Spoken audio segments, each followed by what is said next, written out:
the caravan or motorhome ready for the new season, aren't we? So what sort of things should we be thinking about checking and looking at? Well, first off, you're going to come back to your van. It's been stored up over winter. You want to be looking, really, you should have been maintaining your battery. So hopefully you've got, good strong battery on there still. If not, you want to take that off, get it charged up, ready, because you're going to want to pull some water through the system, because we're going to want to clean the water system. Get the water system filled, some treatment in it, not Milton. Don't use Milton in caravans, motorhomes. Pull the water through all the taps, shower everything, and then leave it in there for a few hours just so it soaks in, does its job. Run it through into the waste tank and then drain it all off, fill it back up, flush some fresh water through, and that's basically, as simple as that. So we've got hot, we've got cold. That's water through the system, so we're happy with that. Leave that now for a couple of hours, let the product do its job. Then we'll flush all that through, drain it all off, fill it up with fresh water and get fresh water back in the system and flush the system through with some fresh, and then we're ready to go. I suppose because it's still January, we probably still want to drain the system down just in case we get any frost, but we're now ready and clean and set up for the new season ahead, aren't we? Your water system's clean, it's ready to go. So yeah, drain it all off again, because obviously January onwards you are still going to be having some probably cold weather, probably worse than we'll have had through November, December. So yeah, definitely advisable to drain it all down again. So what other things could we look at to get the caravan or motorhome ready for the season that's upon us? Okay, so we're going into the early part of the year, and obviously we've still got the dark nights. They're starting to draw out a little bit now, but they still, it's still going dark fairly early. So we want to check our lighting. We want to go around and check all that's working. Any bulbs that may need replacing, we can do those. And checking the electrical side of the van over, that your fridge is working, get some power in, and plug your hook up in. And if it's a motorhome, I suppose we want to check all of our vehicle lights as well, don't we? So all of our running lights, headlights and whatever, just make sure that everything's still brake lights, etc. Absolutely. Same with the caravan. You can always hook the caravan up and check all your lighting on your caravan. And depending on what time of year you have it serviced, whether that would be done on your caravan anyway. But yeah, check all your lighting systems, get some power plugged in, check that your battery's charging, that your charger's working, that it's been sat over winter, and then you can check your appliances, check that your fridge is working on electric side, check your heating. We could do the heating on now because it's a bit nippy. It's not bad, is it? So yeah, checking all those on the electrical side.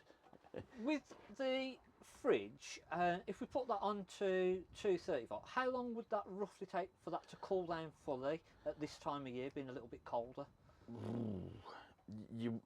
I mean, to be fair, really, you'd want to leave it for minimum 4 hours before it gets down to a recognisable temperature. For like Thetford, if you're doing tests for Thetford for warranty claims, their specific time is a minimum of 4 hours. So you've got to leave it for that amount of time to really start noticing. Obviously, as well, this time of year, it'd be worth having. Have you got your winter vents on? Yeah. If they're on, keep them on for time being. It's not worth taking them off yet. It's not going to be warm enough by any means for the next couple of months at least. I normally put mine on sort of October sort of time, and they stay on till around about March. So keep those on. Yeah, keep those on. So we're going to check our 12 volt system and 230 volt system next. Yeah, we've done the water. We're going to check our 12 volt system.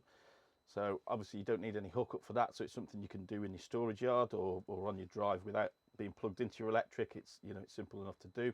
So switch your panel on, check your lighting, make sure all the lighting's working. Any bulbs that need replacing, you can do those now. Another quite important one to check will be your toilet flush. If you've got electronic flush, obviously if it runs off your mains water pump, you will have done that when you're flushing the system through. But if you've got a separate toilet pump, they are quite prone to jamming up. I get no end of calls at the start of the year and to the back end of the year with the toilet pumps that are jammed up basically. And normally all it needs is a spin of the impeller, and press the button and get the power going through, and they're fine again. And it's normally all the black stuff that is created from the pink chemical, isn't it, that's in that Yeah, system? yeah, It up and... it's not being drained down. Not been drained down Yeah. is a big problem with it. I mean, and there is a treatment for that as well.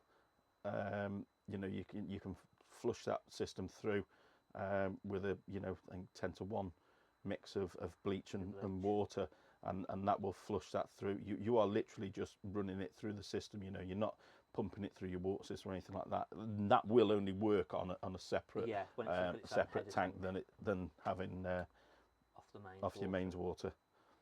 And that's good at the end of the season, isn't it, really? And again, I suppose at the beginning of the season, it's not a bad thing just to run it back through again, and it just cleans even your cassette toilet or the cassette tank itself. Yeah. That gives that a good clean again, ready for the new season. Yeah, doesn't it? yeah. So give your toilet a check, get the pump working. It'll also be worth pulling your toilet cassette out, giving your lip seal a spray with some silicone spray. Yeah, or olive oil. Do that. So we check a light in. Then we can plug our electric in, get the electric plugged in, and then we can check a fridge, we can check a heating, we can check the chargers working. You know, basically a lot of the modern fridges now are simple as, if you press that on, and as long as you've got an electric hookup connected, it will show that it's on. If there's no hookup connected or there's a fault with it, it will start to flash and show you that there's a fault. But ideally, you want to leave it for a minimum of 4 hours so that it can pull the temperature down and get it to a good working temperature. Gives you plenty of time at this time of year now just to check things through, and if there is any problems, you're not sort of waiting until Easter comes and you're going to be using it next week and then find you've got all the issues, haven't you? So the best thing to do, get it checked a good month or so before, because if you've got problems with it and you need to get hold of someone like me, from March onwards, you've not got a chance. Crazy. You know, and anyone who's been established for a while, you've got no chance of getting hold of them, because, you know, you're going to be flat out for work for 8 to 10 weeks minimum. So yeah, get it checked early on, and it gives you a chance to get it rectified before you want to go away, rather than having to ring someone and say, I'm going away tomorrow and this doesn't work. So we want to look at our gas system as well, don't we, and get all the gas through. Where should we start when getting the gas system Okay, the ready? important thing to do, start at the gas bottle and work through from there. So what we want to do first, we want to go to a gas locker. Really important bit to check is check your hose system. If vans have been sat over winter, a lot of gas lockers, especially on caravans, are quite open. It's a good place for rodents to get. So check your gas hose first, because it's something that they will chew at. So give your gas hose a check over, make sure there's no cracking, bites, perishing or anything like that on the hose. Make sure it's securely fastened, and then we can switch our gas on and let gas through into the vehicle itself. And then literally go inside and pull the gas through. Best way to do that, go to the cooker, switch the rings on and purge it through, get rid of all the air that may be in the system. Should we start at our rings then? Get it through our rings and see how it works. Okay, so if you've got several rings on your hob, pick the big ring because it pulls the most gas through. Turn it on, and you may have to hold it for a second because it may go off because there's air in the system. So hold on to it. Once you've got a nice steady flame, let that one off. I normally light the whole hob, make sure that coming all through. Hobs are one places that you will get cobwebs. You'll normally notice because you'll have a really orange horrible flame, and it's quite common over winter for spiders to start climbing in there. And yeah, it's nothing like having a spider in your ring, is there? No. You want to make sure that they're burnt, like you say, they're a nice burning blue. Yeah, you want a nice blue flame holding to the ring of the hob. Once you're happy with that, switch those off, and then you can move on to testing the rest of the system. Same again with your oven and grill. Just literally pull the gas through, make sure they're lighting, make sure you've got a nice flame. It's a bit more difficult when you come on to things like your fridge. So you can switch that on to gas, and it'll go through a sequence of trying to light. If it fails for whatever reason, it will come up with a fault. But once it is lit and you're happy that it's lit, go outside, check around your vents. What you're looking for is any sort of black smoke, any sooting around your flue areas. Same when you come to your heating. So your heater, when you light your heater, you'll have an external flue like that, and make sure that there's no sooting around any of the flue areas. A lot of heaters, again, are open so things can climb inside, and they'll block and cause obstruction in the airflow system, which will cause an incomplete combustion. So we want to check all that, and then we're happy to get, once we've had a look, that there's no sooting or anything around it. So what is it on the vents that we're looking for then, Lee? Okay, with these ones, and again, you can get black ones as well, so that makes it a bit more difficult to spot. But you're looking for any sooting around this sort of area where the flue comes out from the vent. With these ones, it's not so bad. You can take that off, and you can see around there, that white part there will be black if it's burning badly. If it is, and once you've got it sorted, make sure it's cleaned off, because you don't want to come to it next year and the soot from last year is giving you a false indication that there's still a problem. So yeah, so check those around there. Check for any sooting around it. You'd normally smell it as well if it's burning quite badly, because it'll be giving off quite a pungent smell, isn't it? Yeah. And again, you probably want to run the fridge every couple of months, really. If you don't use, especially caravans, you want to use the fridge every couple of months just to keep it going on the gas, don't you? When I do services, people say to me all the time, "Oh, I don't use anything on the gas." It's always handy to know that it works, because if you're away somewhere and you lose your electric, and you know a site loses its power or whatever, you know that you've got the gas there that you can use for a backup. So it's always handy, especially with motorhomes, because a lot of people do wild stuff, to actually have the gas system working and make sure that it's right. Best thing to do for that is get your van serviced every year. Yeah, yeah. Somebody like yourself in the approved workshops, and you'll even go to people, won't you? And yeah. Just so it's no hassle for them. Yeah, we go to them, get the van serviced on the drive or in the storage or wherever, and then that way, then you know your gas system will be fully checked. Then it'll be pressure tested. It'll be, you know, all the appliances will be analysed, flue analysed, and you know, do a room CO test and all that sort of thing. On the subject of the safety of these, from 2012 onwards, all vans were fitted with a carbon monoxide alarm. You know, give that carbon monoxide alarm a push button test just to make sure that it is alarming. Yeah, that's probably something else that we see a lot, isn't it? People removing the batteries out of both smoke alarm and the carbon monoxide alarm. And this is a good time, probably, even if you're not going to leave it until March, just make sure that it's still working. Yeah, batteries are more, I find out, are smoke alarms, purely because they say when I start cooking, or the wife starts cooking, blame the wife, that it sets the alarm off. You can now get a toast-proof smoke alarm. I've actually got them fitted in the house, because they're loads better. They don't go off when you start cooking. And your wife burns a lot of food then, by the sounds of it, Lee. I'm not getting into that.